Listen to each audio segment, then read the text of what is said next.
Bom dia, boa tarde, boa noite! Sejam bem-vindos, senhores, senhoras e vocês que estão entre e além destes gêneros. Eu me chamo Lucas Cavalcante e este é o podcast Desconstruindo Muros, uma produção sobre acessibilidade na educação, sempre contando com convidados que irão expandir nossos horizontes sobre os temas abordados. Mas antes, devemos definir o que exatamente é acessibilidade.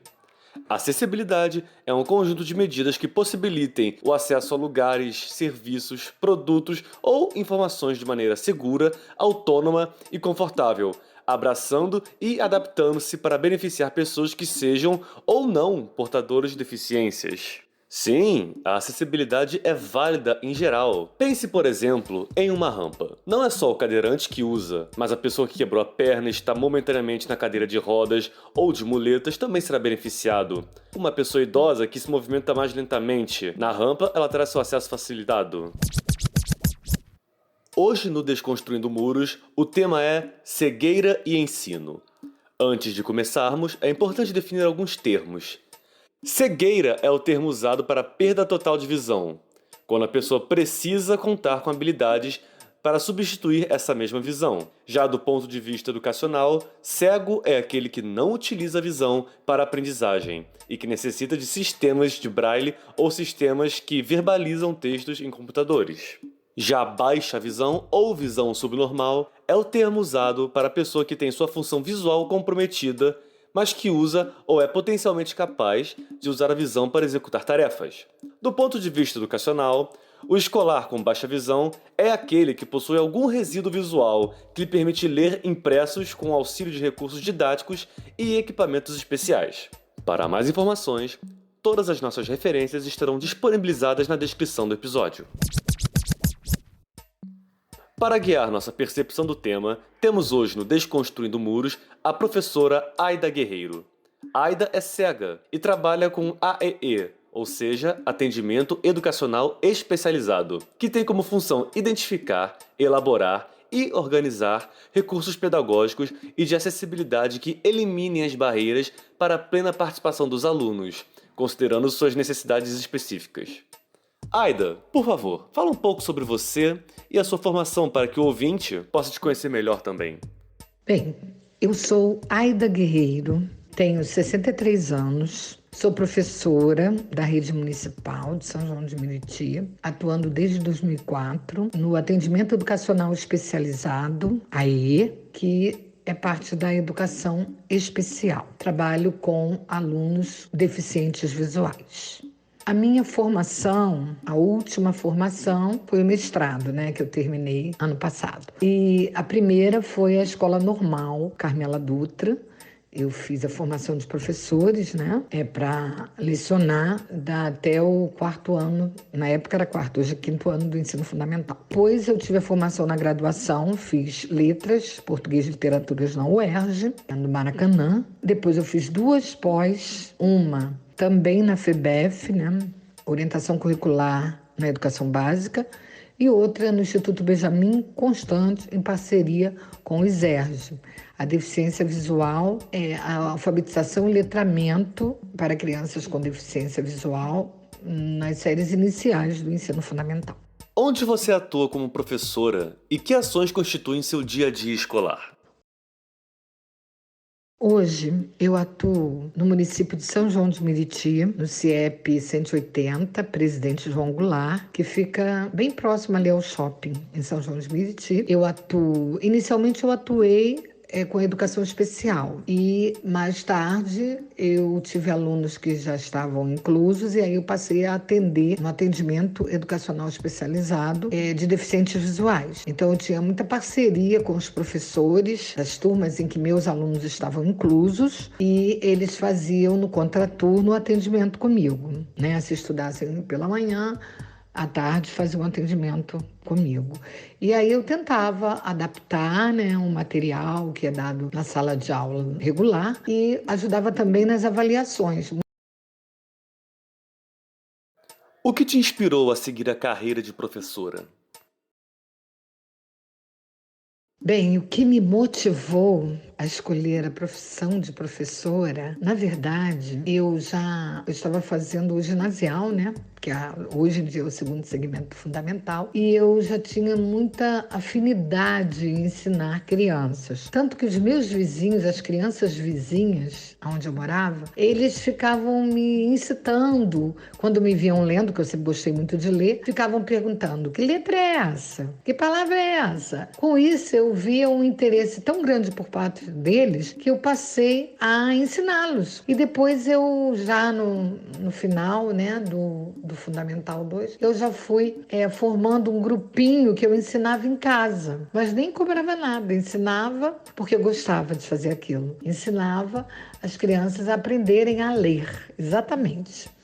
Não tinha metodologia, era tudo muito assim imediato, né, conforme a necessidade que eles me solicitavam, mas era muito produtivo e tinha uma resposta muito valiosa. Então eu comecei a pensar, poxa, eu poderia ser professora. E aquilo ficou em mim, embora eu também gostasse muito de jornal, de repórter, eu sempre admirei a profissão de repórter, mas quando eu coloquei isso para minha mãe, ela falou: olha, repórter vai ser difícil você conseguir uma vaga, tem que ter conhecimento, não tem ninguém na família. Eu acho melhor você ser professora, porque eu coloquei as duas opções. Então eu parti para a escola normal. Eu fui já com as minhas notas do ginásio para lá, né, que eram notas boas, e consegui a vaga na escola normal. Então ali eu passei a amar mais ainda, com todo aquele ensinamento que foi muito bom, tá? Falava muito de alfabetização, de como, né, ensinar, e eu fazia aquilo sem saber. Então para mim foi muito valioso e eu me apaixonei mesmo pela profissão.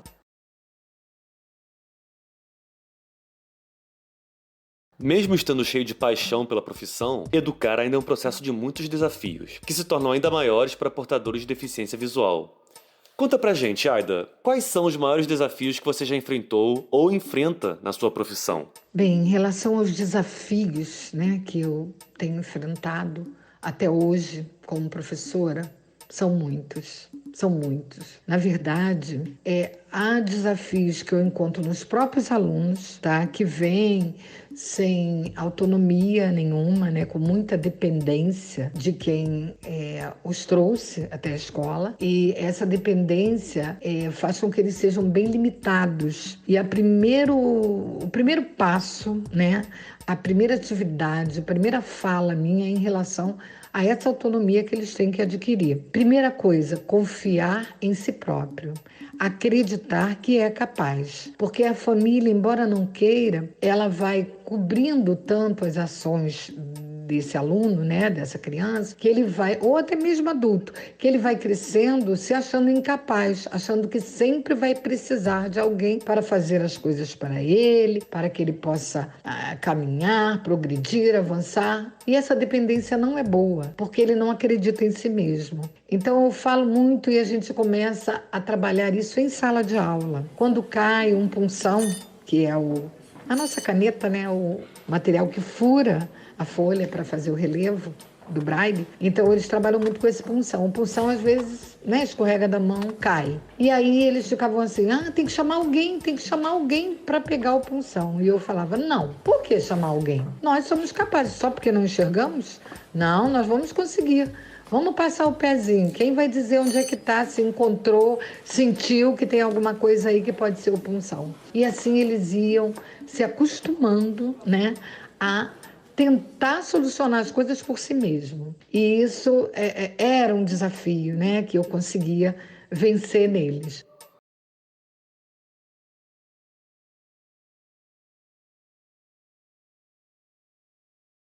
Aida, você não é cega desde o nascimento, certo? A perda da sua visão foi gradativa. Como essa perda impactou sua vivência como aluna e como professora? Bem, quando eu perdi a visão, Não foi na infância, eu já estava jovem, tá? Eu tinha 21 anos quando eu perdi a primeira vista, né? Ainda fiquei enxergando da outra, mas com risco de perder também, porque ela já estava com rupturas na retina. Eu tive descolamento de retina. Mas eu era, desde criança, eu era alta míope. Com 3 anos de idade, eu já usava óculos com 3 graus. Então, era uma, né? E foi aumentando, era progressivo. A minha miopia era progressiva. E aí foi aumentando, quanto mais eu crescia, maior era o grau do óculos. Até que chegou, quando eu estava com 18 anos, eu já estava, 17 anos, eu estava no normal, terminando o normal, não tinha mais óculos para mim. Eu sentia dificuldade de enxergar. Fui ao oftalmologista e ele disse que não tinha mais, que eu tinha que passar para uma lente de contato, porque aí o grau diminui na lente, porque fica muito próximo ao olho. E aí eu passei a usar uma lente de contato, de vidro mesmo, mas era terrível, ela caía do olho, eu perdia, ficava louca. Era muito complicada a lente, sabe? Eu sou uma pessoa muito agitada, então para mim foi bem difícil. Eu utilizava a lente, mas era bem difícil de eu me manter com ela, sabe? E requer também muita higiene, né? Tem que estar toda hora lubrificando, enfim. Era bem difícil, gente. E eu perdi a visão. Eu estava com 21 anos, já estava trabalhando e tudo, e foi uma coisa muito repentina. Aí eu fiz 2 cirurgias e não consegui recuperar essa visão do olho esquerdo. Fiquei muito frustrada e o médico falou, não vamos mais nos preocupar com essa, vamos correr para outra que está quase perdendo. E aí eu fiz um tratamento a laser que segurou por 21 anos, essa minha vista direita. Acho que sempre há uma certa curiosidade sobre que tipo de alunos eram os professores em seus tempos de escola. Como foi sua experiência escolar? Eu tinha dificuldade desde criança para enxergar na escola. A professora, eu ficava perguntando, ela me colocava na frente para poder copiar do quadro. Às vezes eu também não conseguia, ela me ajudava, ditava para mim. Cobrava muito da minha letra, dizia que a minha letra era muito feia, mas é porque eu acho que eu não enxergava o que eu escrevia, entendeu? Eu tinha muita dificuldade mesmo. E aí eu fui crescendo assim, com essa dificuldade. Aquilo se tornou hábito, né? Mas quando perdi total mesmo, o olho aí foi terrível, né? Eu achava que eu ia perder a outra também e fiquei muito mal até que eu acreditei que podia continuar e continuei trabalhando, sendo monocular, né? Que hoje em dia é considerado deficiente, mas antigamente não era e eu não me sentia. Porque depois eu me habituei tanto a enxergar só daquele olho, que também era alto míope, né? Mas eu fui. Aí veio uma catarata, essa catarata me deixou sem conseguir enxergar do único olho que eu enxergava, ninguém queria operar, porque era olho único. Enfim, eu consegui operar, recuperei a visão, não precisava usar óculos, e isso foi por pouco tempo, sabe? Porque depois, 4 anos depois, eu perdi a visão. Aí perdi, fiquei cega mesmo. E com isso, vamos chegando ao fim deste episódio.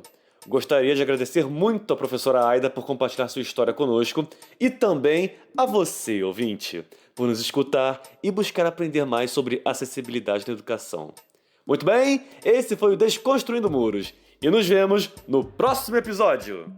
Este podcast é uma produção feita em conjunto por alunos dos Institutos de Artes e Letras da UERJ.